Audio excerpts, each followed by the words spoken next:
హిందూపురంలో MLA Nandamuri Balayya రాజకీయ వ్యూహం ఫలించింది. హిందూపురం మున్సిపాలిటీని తెలుగుదేశం పార్టీ కైవసం చేసుకుంది.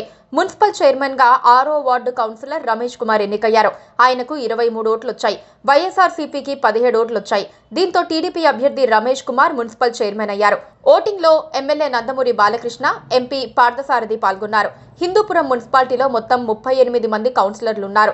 21 మంది కౌన్సిలర్లు ఎమ్మెల్యే, ఎంపీతో కలిపి టీడీపీకి 23 ఓట్లొచ్చాయి. వైఎస్ఆర్సీపీకి 17 స్థానాలు ఉంటే అభ్యర్థి లక్ష్మికి అనుకూలంగా 14 ఓట్లు పడ్డాయి.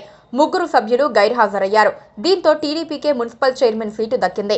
రమేష్ ను MLA Nandamuri Balakrishna municipal chairman కుర్చీలో కూర్చోబెట్టారు. గత ప్రభుత్వ హయాంలో జరిగిన మున్సిపల్ ఎన్నికల్లో హిందూపురం మున్సిపాలిటీలో 38 వార్డుల్లో వైఎస్ఆర్సీపీ 30 స్థానాలను గెలుచుకుంటే టీడీపీ 6, బీజేపీ, ఎంఐఎం చెరో స్థానంలో గెలిచారు. రాష్ట్రంలో కూటమి అధికారంలోకి రావడంతో హిందూపురం మున్సిపాలిటీలో పరిస్థితి మారిపోయింది. ఏకంగా 14 మంది వైఎస్ఆర్సీపీ కౌన్సిలర్లు హిందూపురం ఎమ్మెల్యే నందమూరి బాలకృష్ణ సమక్షంలో టీడీపీలో చేరారు. అలాగే వైఎస్ఆర్సీపీ మున్సిపల్ చైర్పర్సన్ ఇంద్రజ తన పదవికి రాజీనామా చేసి టీడీపీలో చేరారు. దీంతో మున్సిపల్ చైర్మన్ పదవి ఖాళీ అయ్యింది. దీంతో మున్సిపల్ చైర్మన్ పదవికి ఎన్నిక నిర్వహిస్తూ ఉండటంతో టీడీపీ కౌన్సిలర్లను బెంగళూరు క్యాంపునకు తరలించారు. ఇవాళ జరిగిన ఎన్నికల్లో హిందూపురం మున్సిపల్ చైర్మన్ పదవి టీడీపీ ఖాతాలోకి వచ్చింది.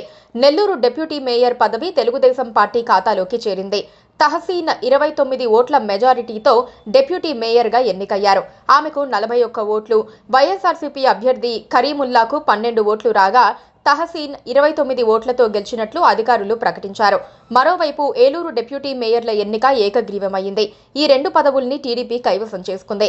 డిప్యూటీ మేయర్లుగా ఉమామహేశ్వరరావు, దుర్గా భవానీ ఏకగ్రీవంగా ఎన్నికైనట్లు అధికారులు ప్రకటించారు.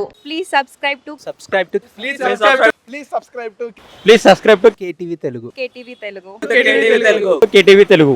KTV Telugu channel.